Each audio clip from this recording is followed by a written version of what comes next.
Chor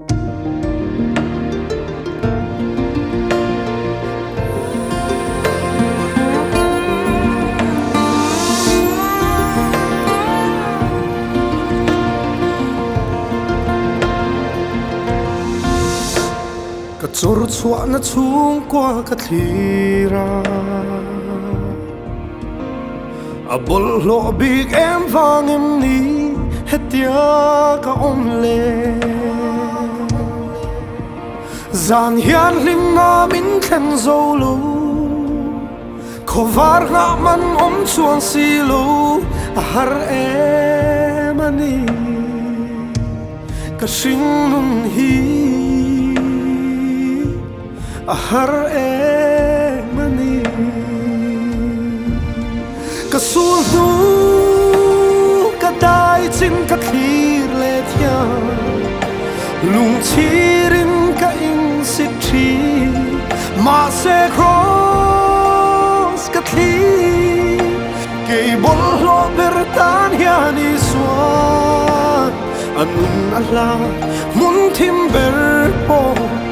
amangai na in min theng zo em kim hian min mangai an shil fia thi got kher khoi mun po ka om ve chuan bol lo le ten om man chang ze ka in hai bi lo ma se suan min har si lo ka tan sama di mi cha ya ka nei di ka shia i swa ka nei ka lung ai lo ve ka su lu ka dai chin ka thir le thia lung chirin ka in sit thi ma se cross ka thi ke bol ho ber tan yani swan anun ala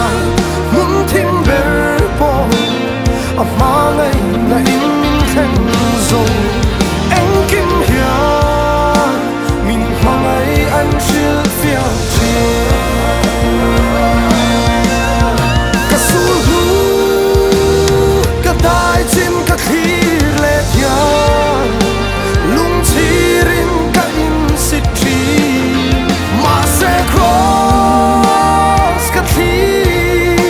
ke bol lo ber tan yani swan anun ala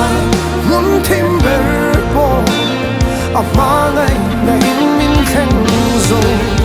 en kim hian min mangai an shil fia thi